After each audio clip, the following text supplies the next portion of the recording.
Mayong buntag mga kaigsunan, paday na to gipasalamatan ng atong buhi nga Dios sa iyang pagkamaayo sa atong mga kinabuhi. Salamat sa Ginoo sa iyang kanunay nga pag-amping, pag-atiman sa atong mga kinabuhi. O labaw sa tanan nga atong gipasalamatan sa Ginoo ang kadasig nga iyang gihatag kanato. Salamat sa Ginoo nga niya kita karon nakaanita sa simbahan aron atong simbahon og daygon ang atong buhi nga Dios. O niini nga kabungtagon mga kaigsunan dili ta magalangan moatuta sa pagpamalandong sa pulong sa Ginoo. Atong ablihan ang atong mga Biblia diha sa Roma kapitulo 1 bersikulo 16 hangtod sa bersikulo 17. Matud pa sa pulong sa Ginoo, dili ko ikaulaw ang maayong balita kay kini mao ang gahom sa Dios. Aron pagluwas sa tanan nga motuo, una sa mga Hudyo, ingon man sa mga dili Hudyo. Kay gipadayag sa maayong balita ang paagi sa Dios sa paghimong matarong sa tao o kini pinaagi sa pagtuo gikan sa sinugdan hangtod sa katapusan. Sumala sa kasulatan, ang gihimong matarong sa Dios mabuhi pinaagi sa pagtuo. Ang atong tema karon sa pagpamalandong sa pulong sa Ginoo, ang gahom sa maayong balita. Salamat sa Ginoo sa iyang mga pulong nga atong gibasa. Atong duolon ng Ginoo pinaagi sa mga pagampo. Dalay gono gamahanan nga Dios niini nga kabuntagon, nagapasalamat kami Ginoo sa mga pulong nimo nga among gibasa dinhi sa among taliwala. Ang akong mga pag-ampo Ginoo nga samtang amo kining pamalandungan. Andama Ginoo ang tagsa-tagsa namo ka makasing-kasing ug ablihi ang among pagpanabot. Bubuhi kami Ginoo sa kaalam nga nagagikan kanimo Dios. Aron masabtan namo ang imong mga pulong. Gamita pud ko Ginoong Dios niini nga kabuntagon ingon nga imong instrumento aron mabati Ginoo ang imong tiunay nga mensahe dinhi sa among taliwala. Salamat Ginoo sa imong pagabuhaton. Dalaygon ka sa walay katapusan kini ang akong mga pag-ampo pinaagi sa pangalan ni Kristo Jesus. Amen. Kanunay na naton ipadunggan mga kaigsunan kining mensahe mahitungod sa ebanghelyo.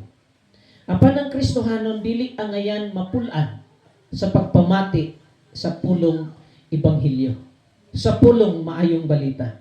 Amen. Kung naay good news, naapod siya bad news. Nganong naay gitawag nga good news, tungod kay naay grasya ang Ginoo nga gibukbok sa atong mga kinabuhi.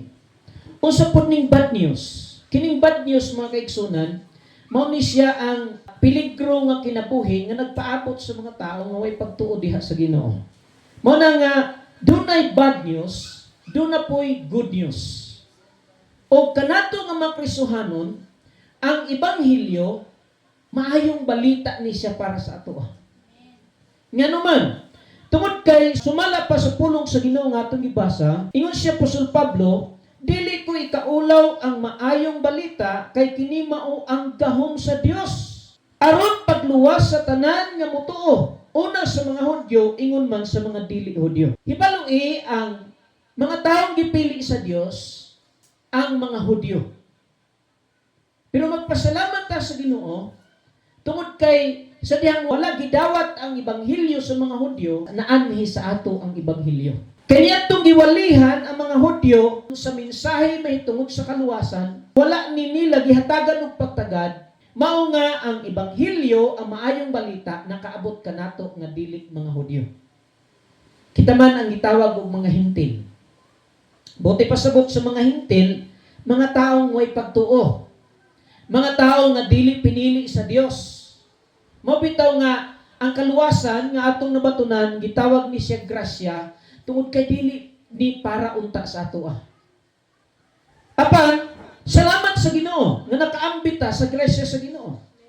Mao nang ingon siya Apostol Pablo, dili nako ikaulaw ang maayong balita kay kini mao ang gahom sa Dios aron pagluwas sa tanan nga motuo. Buti pasabot kining ebanghelyo nga atong gihisgutan karon, aduna kini kapasidad, aduna kini gahom nga muluwas sa mga tao nga motuo diha sa Ginoo. Aduna kini gahom.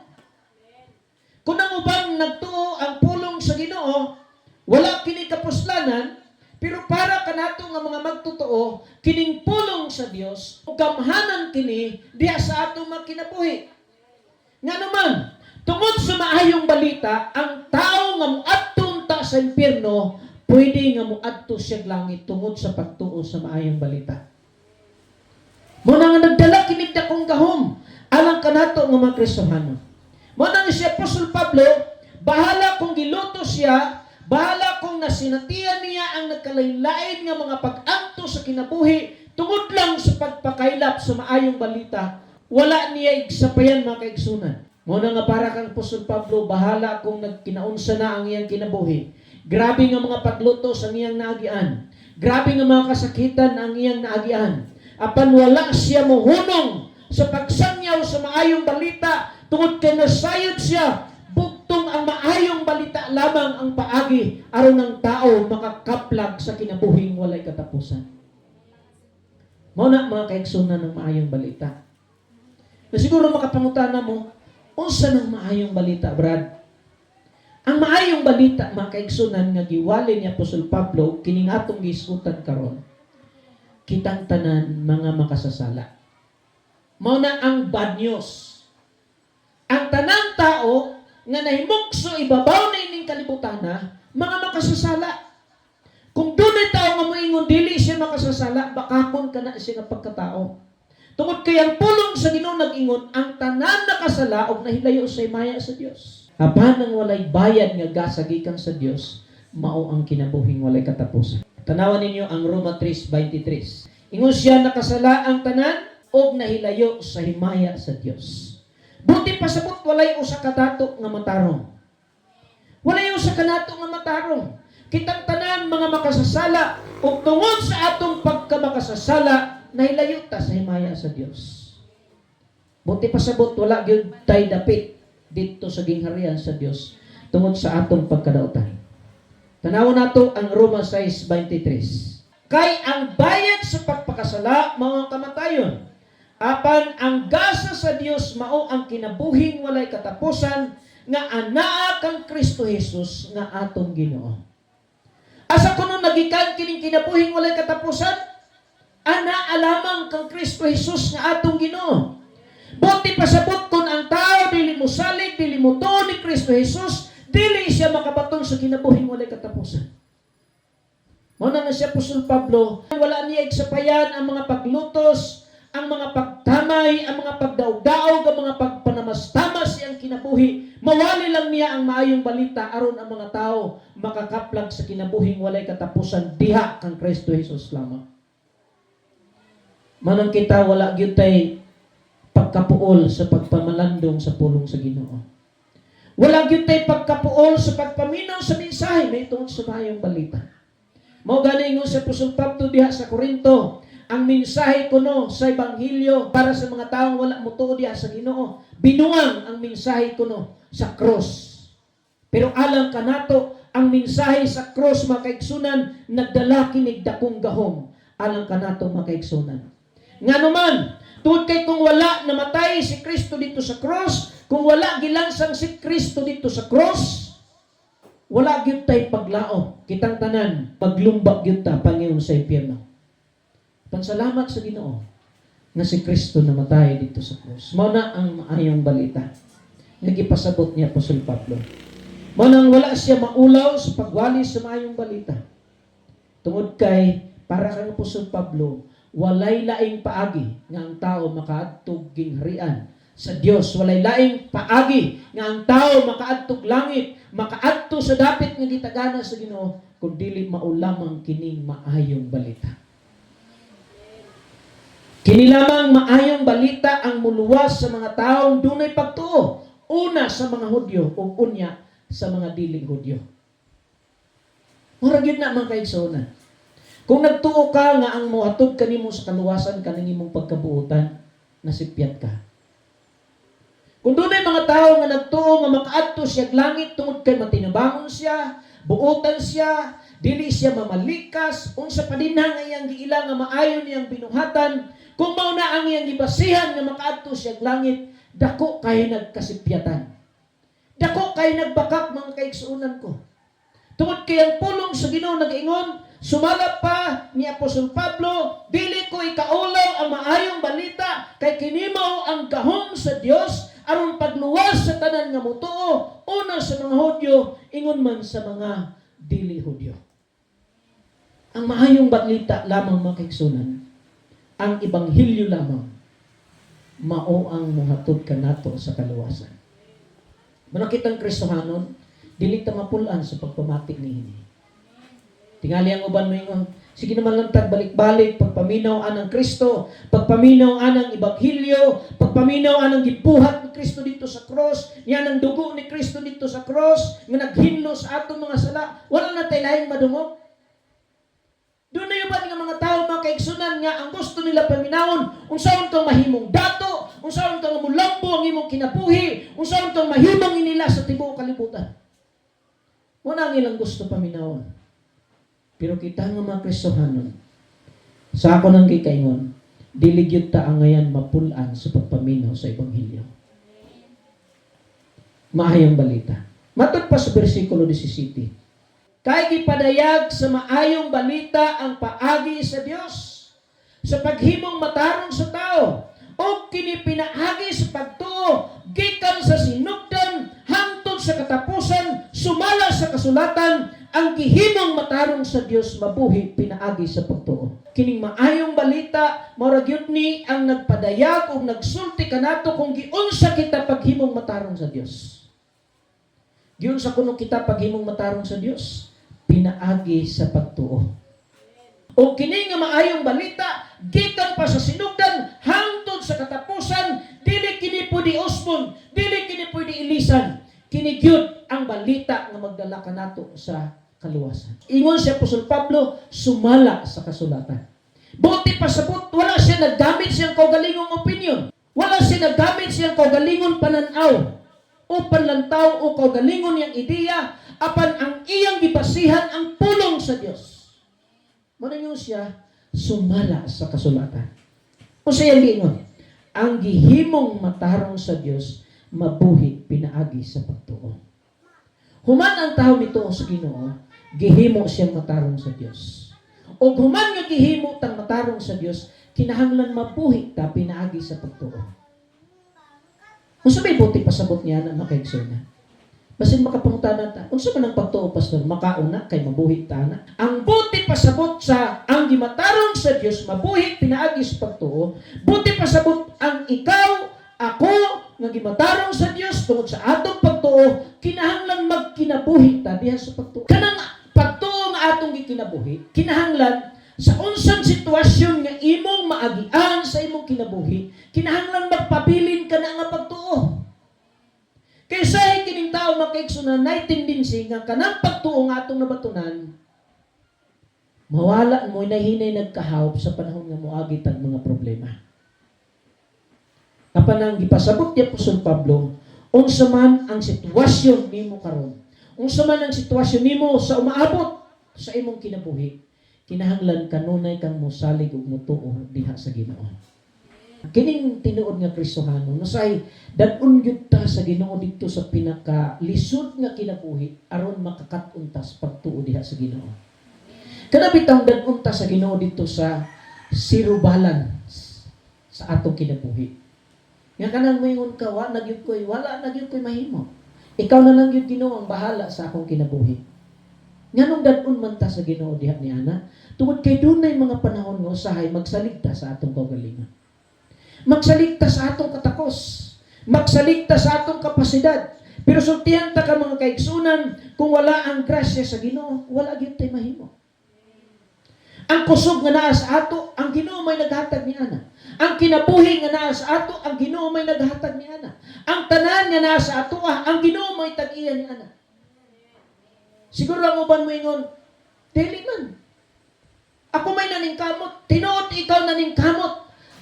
Sultihan ta kaigsoon, pagtanom og saging, kung kanang nga saging dili patubuon sa Ginoo, wala gyud kay maani ni ana. Kung himuon ka sa Ginoo karong masakiton, kanang imong lawas di gyud na makapaningkamot. Mamang ganing nakakwarta ka tungod kay nakay mayong lawas. Ngano man, kay mayong magkaglawas, makatrabaho ka. Usahay mo pagtrabaho kung masakiton ka. Usahay kining tao kargado garbo. Abi niya og iya na ang tanan. Siya na ang tag-iya sa iyang kinabuhi. Pagsultihan ta mo mga kaigsunan, ingon siya Apostol Pablo, kung wala ka, wala gyud koy mahimo. Pero kanang tanan dili nato mahibaluan kung dili nato mailan si Kristo sa atong kinabuhi. Dili ta makaingon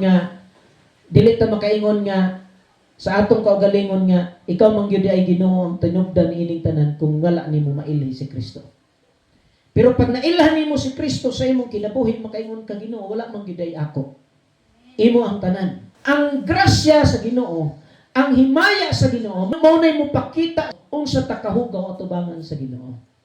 Tanawa ra gud kini ngatong sunod karon. Dili ka makakita og mga abog-abog nga nang lupa. Pero sulay kung naay kasanag bitaw sa adlaw nga mosulod diri sa sulod, makita nimo ang kadaghan manig abog nga nang lupa. Nakasulay na mamuana kanang sayo sa buntag nga mosulod ang sidlak sa adlaw diha sa atong mga balay, makita nimo ang grabe kadaghang abog nga nang lupa. Pero dito sa katong dapit nga walay sidlak sa adlaw, wala kay makita. Susama niini. Inana ang himaya sa Ginoo. Pag ang Ginoo nana sa atong kinabuhi, disil pa nimo makita nga Ginoo dautan man gyud ay ko. Disil pa nimo makita nga Ginoo wala man gyud ay ko'y mahimo kung wala ka. Inana makaigsunan ng mahitabo sa kinabuhi nato. Tanawa ang pulong sa Ginoo makaigsunan diha sa Romans chapter 3 verse 24. Apang pinaagi sa grasya nga gigasa sa Dios ngadto kanila, nahimo silang matarong pinaagi kang Kristo Jesus nga nagluwas kanila.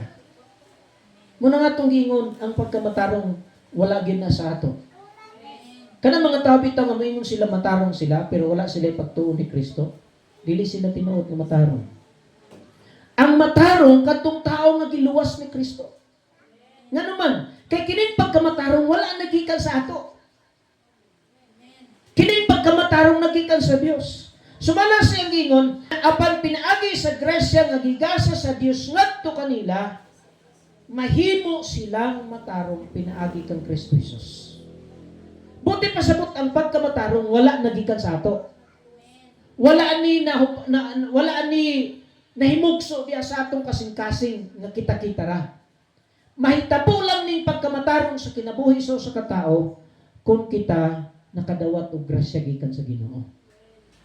Munang pagkamatarong wala magikan sa ato, nagagikan kini sa Ginoo. Manang hinumduman nato mga kaigsoon.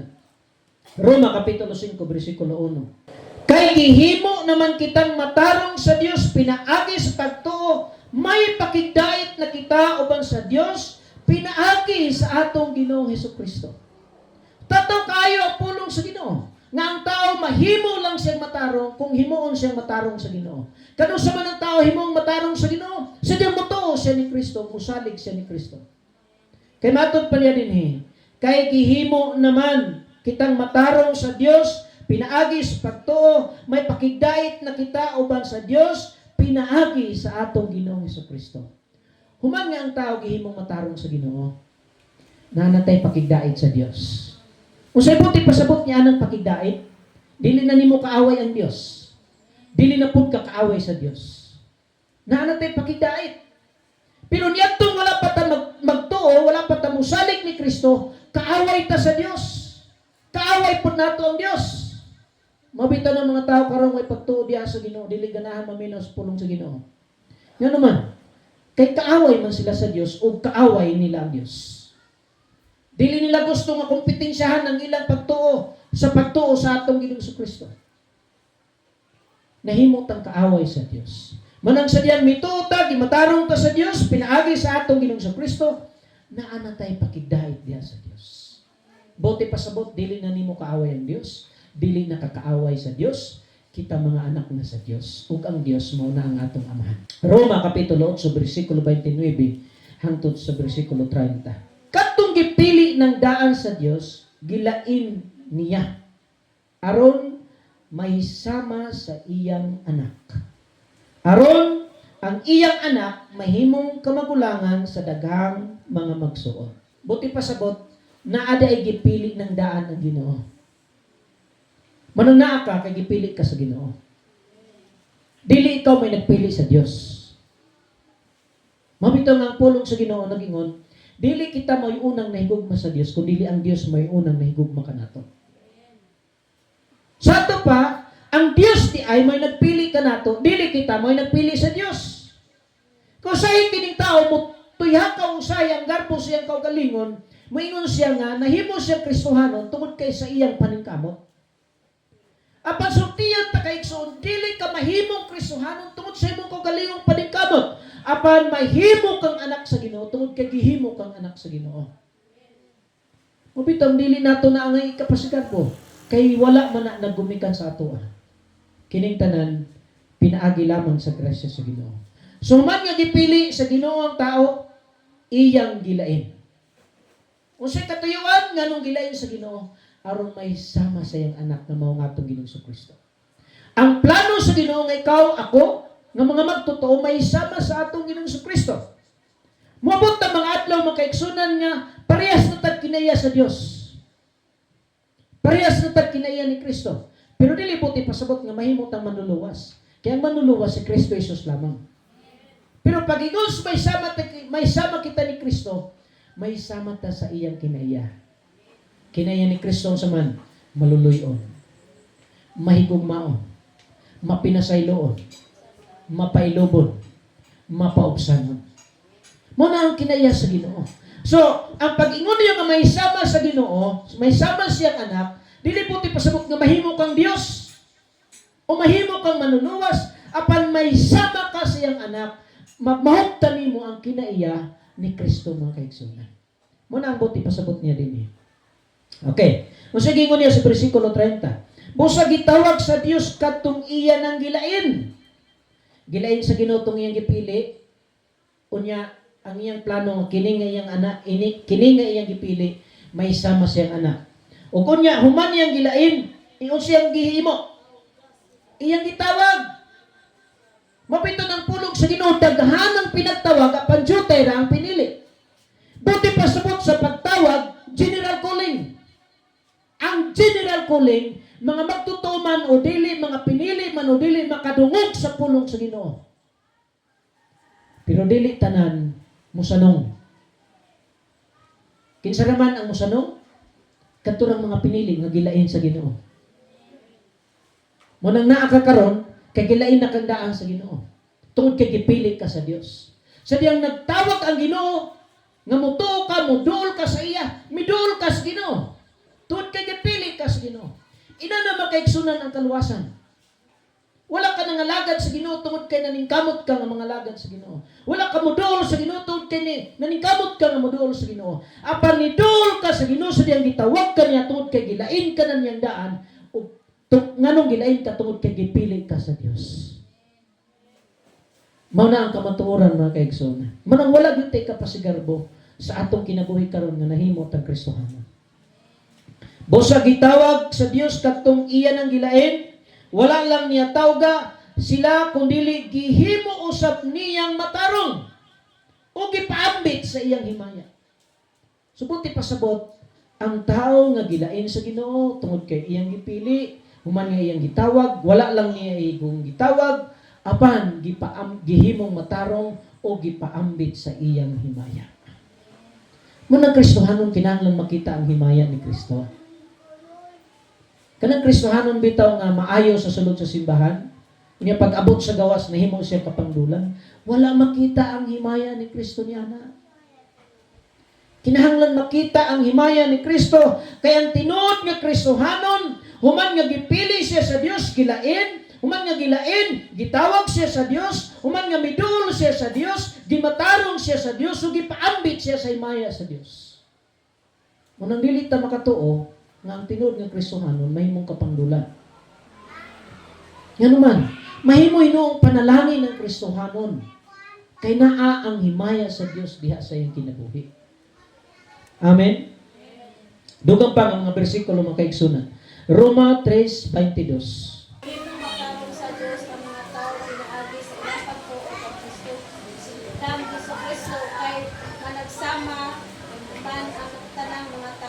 Roma 3:25. Gihatag siya sa Dios aron pinaagi sa iyang dugo mapasaylo ang mga sala sa matuo kaniya. Niining paagiha gipakita sa Dios ang iyang pagkamatarong ug tungod sa iyang pagkamakailubong wala niya tagda ang ilang mga sala kaniadto. Tanawa ang kadako sa grasya sa Ginoo. Mao na ang maayong balita. Mga gisgutan ni Apostol Pablo dinhi sa atong teksto sa Romans chapter 1 verse 16 up to 17. Gihatag siya sa Dios aron pinaagi sa iyang dugo mapasaylo ang mga sala sa motuo kaniya. Niining paagiha gipakita sa Dios ang iyang pagkamatarong o tungod sa iyang pagkamapailubon wala niya tagda ang ilang mga sala kaniadto. Mao na ang grasya sa Ginoo. Wala nagitanaw sa Ginoo kung unsa ta kadautan. Basta kung ang tao mo duol sa Ginoo, musalig sa atong Ginoong Kristo, himuon tang matarong sa Ginoo. Kalimtan na sa Ginoo tong nang labay sa atong mga kinabuhi. Mabitaw nga atong Ginoong Kristo nag-imbita rin siya. Kinsa katong nabug-atan ug ikapuyan. Kamo kanako. Maghusay kita. Bisan ang inyong kasing-kasing lunlun pula, dagtong pula pa gyud ingon sa Ginoo. Ato ning papution sama sa balhibo sa karnero. Buti pasabot kung ang tao mo duol sa Ginoo, pasayloon sa Ginoo niyang mga sala. Hugasan o ginluan siya sa dugo sa atong Ginoong Hesukristo. Roma 3:28. Kay mao'y atong gituuhan nga ang tao himuong matarong sa Dios pinaagi sa pagtuo, dili pinaagi sa pagtuman sa balaod. Totoo kayo ang pulong sa Ginoo. Nga ang pagmatarong sa tao pinaagi ra gyud sa pagtuo. Basin makaingon ka, sa to pa ang pagtuman sa balaod, dautan di ay. No, dili dautan ang pagtuman sa balaod. Kung nagtuman ka sa balaod sa Dios, maayo ka na. Pero ayaw huna-huna kung porkit nagtuman ka sa balaod sa Ginoo nga ikaw iyang luwason. Luwason ka sa Ginoo, pinaagi sa imong pagtuo. Kini mga taong nagtuo sa Ginoo, malipayon na magtuman sa balaod. Unsa man ang balaod? Kanang napulo og sugo. Kanang naa diha sa napulo ka sugo, wala nagpasagot nga di na nato na tumanon. Tumanon nato nang naa diha sa napulo ka sugo. Ingon sa pulong sa Ginoo, ang napulo ka sugo gilangkuban sa usa lamang ka sugo. Unsa daw ang usa ka sugo nga naglangkob sa napulo? Gugma. Oh. Kay kung naa sa ato ang gugma, kanang naa sa napulo ka sugo, mabuhat ni na. Akong balikon, wala nagpasabot nga ang kaluwasan, gibase lamang sa Ginoo sa pagtuo nga dili na kamutuman sa balaod. Tumanon ang balaod, pero ang kaluwasan nabase lang sa pagtuo sa Ginoo. Buti pasabot, bisan pag natuman nimo ang napulo ka sugo, pero wala ka nagtuo sa Ginoo, wala gihapon. Mabitaw ng mga Israelino. Mo man ang ilang ibasihan, balaod, wala silang nagtuo sa Ginoo. Mabitaw ng uban kanila, wala mga luwas, naanhi sa ato ang ebanghelyo. Kaya wala man sila matuo, kaya ang ilang ibasihan ng balaod. Apan, matod pa dinhi kay mao'y atong gituuhan nga ang tao himuong matarong sa Dios pinaagi sa pagtuo o dili pinaagi sa pagtuman sa balaod. Roma kapitulo 4 bersikulo 5. Ingon siya apan ang tao wala magsalig sa iyang binuhatan. Kundi nagsalig hinuon sa Dios kinsa nag-isip sa makasasala nga walay sala, siya isipon nga matarong pinaagi sa iyang pagtuo. Tataw kayo ang pulong sa Ginoo. Igsoon sultihan ko ikaw. Ang maayong balita, mao nga ikaw gipili sa Ginoo. Ako gipili sa Ginoo. Ang maayong balita, mao nga kita naluwas dili sa atong kaugalingong paningkamot, kundi grasya ra sa Ginoong kaluwasan. Ang maayong balita, wala na isipa sa Ginoo ang atong mga sala. Gikalimtan sa Ginoo ang atong mga sala. Ang maayong balita, ang atong pagkadautan, gihinluan sa dugo ni Kristo nga giula dito sa cross. Ang maayong balita, ang mga tao nga dunay pagsalig ug pagtuo ni Kristo, dunay si kasiguruhan sa kinabuhing walay katapusan. Ang maayong balita, ang mga tao nga misalig ug mutuo ni Kristo, naa siya'y lig-on og buhi nga paglaom nga dili matarong. Muna ang maayong balita. Dugang pang maayong balita, na ay dapit nga gitagana kanato sa Ginoo. Nga dili pareha sa ning yuta nga atong gipuy-an nga puno sa kadautan, puno sa kalisdanan, puno sa mga problema. Apan ang dapit nga gitagana kanato sa Ginoo, wala nay kaguol. Wala nay kamatayon. Lunlun kalipay, bulawan ang atong pagalaktan. Ang langit nga gitagana kanato sa Ginoo, wala nay adlaw, wala na elektrisidad. Ang himaya sa Ginoo mao'y naghayag ug nag-iwag sa dapit nga atong pagapuy-an nga gitagana sa Ginoo. Ana mga kaigsunan, ayaw kapuulos pagpangalagad sa Ginoo. Ayaw kapuy sa pagsimba o pagdayeg sa Ginoo kay mao na ang atong trabaho. Kining pagsimba nato diri sa kalibutan mga kaigsunan, murag practice nato ni kay tungod kay inig-adto na unya nato dito sa dapit nga gitagana kanato sa Ginoo. Tanang panahon magsimba ug magdayeg ta sa Dios. Manang diri pa lang sa kalibutan ato nang bansayon ang atong kinabuhi diha sa pagkamasimbaw ug pagkamadayigon diha sa Ginoo. Salamat sa Ginoo sa iyang mga pulong atong nadungog karon nga kabungtagon. Ang akong mga pag-ampo nga ang mga pulong sa Ginoo nga atong nabati magpabilin unta kining buhi ug magpahinumdum kanato nga tungod lamang sa grasya o kaluoy sa Ginoo, tungod sa ebanghelyo, tungod sa maayong balita, kita karon nakabaton sa kasiguruhan sa kinabuhi nga gitagana sa Ginoo. Atong duolon ang Ginoo sa mga pag-ampo. Damhanan ug dalaygon nga Dios, nagpasalamat kami Ginoo sa imong mga mensahe, sa imong mga pulong nga among nadungog karong buntaga. Hinautong ta Ginoo nga magpabilin dinhi sa among kasing-kasing o Dios ang nga among kanunay mahinumduman ang imong ebanghelyo, ang maayong balita nga among nabati Ginoo. Nga pinaagi niini o Dios, nakabaton mi sa kaluwasan. Pinaagi niini gihimo minimong matarong. Pinaagi niining maayong balita Ginoo na nami paglaom. Pinaagi niining maayong balita Ginoo nakasiguro kami nga moanha mo diha mi paingon sa imong gingharian. Salamat Ginoo sa imong mga mensahe karong nga buntag. Ang ako mga pag-ampo nga imong kining silyuhan diha sa among tagsa-tagsa ka makasing-kasing ug kanunay kining magpabilin nga buhi dinhi sumatag usa ka namo kanunay magpahinumdum kanamo matag karon ug unya Ginoo. Dalaygon ka sa walay katapusan. Gipasalamatan kanamo gipasidunggan pinaagi sa pangalan ni Kristo Jesus nga maginog manluluwas. Amen.